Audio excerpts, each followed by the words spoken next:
অসমত এতিয়া পাইকাৰী হাৰত বন্ধ প্ৰতিবাদ ধৰ্ণা অনশন বন্ধৰ নামত ৰাষ্ট্ৰীয় ঘাইপথত উদ্ভণ্ডালি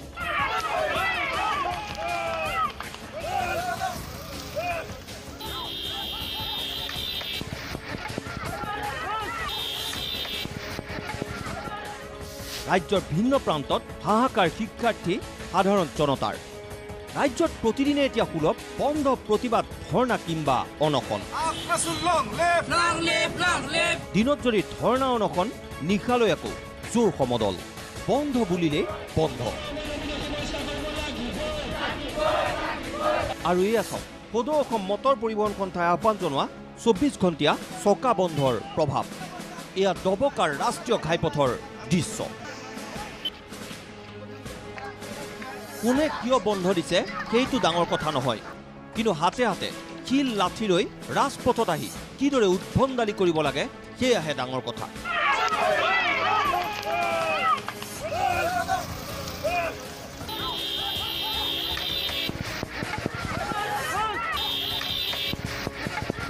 দবকাৰ ৰাজপথত এইসকল সন্দেহজনক লোকৰ উদ্ভণ্ডালি চাওক কি ট্ৰাক কি দুচকীয়া অথবা চাৰিচকীয়া বাহন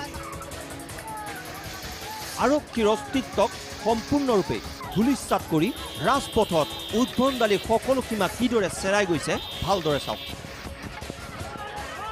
লোহাৰ বেৰিকেড সাজি লৈছে ৰাজপথত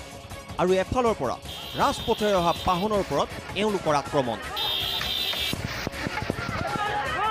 দুই কন্যাক পিছৰ চিটত বহুৱাই এই পথেৰে ডিমাপুৰলৈ গৈ আছিল এই পতি পত্নী কিন্তু সেইখন গাড়ীৰ অৱস্থা কি কৰিলে চাওক They have broken our car. They should not do like this. We are coming from the college. We have searched for institution. We have stopped here and we are doing like this. This is not happening. ৰাজপথত তেওঁলোকৰ গুণ্ডাগিৰিত যিখন বাহন ৰখোৱা নাই তাৰ ওপৰতেই চলিছে আক্ৰমণ ৰাজপথত এনে উদ্ভণ্ডালি চলাবলৈ আহিছে কণ কণ শিশু কিন্তু কেইবাখনো বাহনৰ গ্লাছ ভাঙি চুৰমাৰ কৰাৰ পিছতহে সাৰ পালে আৰক্ষীয়ে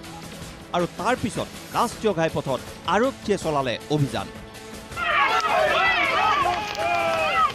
ইফালে গোলাঘাটত চকা বন্ধৰ প্ৰভাৱত পৰীক্ষাৰ পৰা বঞ্চিত হ'বলগীয়া হ'ল দিল্লী পাব্লিক স্কুলৰ শিক্ষাৰ্থী কাৰণ মটৰ পৰিবহণ সন্থাই হেনো জাননী জাৰি কৰিছিল এইখন বিদ্যালয়ৰ স্কুল বাছলৈও আমাৰ যিটো বাছ যায় বাছৰ কাৰণে নপঠিয়াবলৈ দিছে আচ্ছা বাছ নপঠিয়াবলৈ দিছে তো এটা আপোনালোকে কি ডিসিশন লৈছে স্কুল কেনেকুৱা পঠিয়াবতো নোৱাৰিম গুৱাহাটীতো বন্ধৰ ফলত স্তব্ধ হৈ পৰে জনজীৱন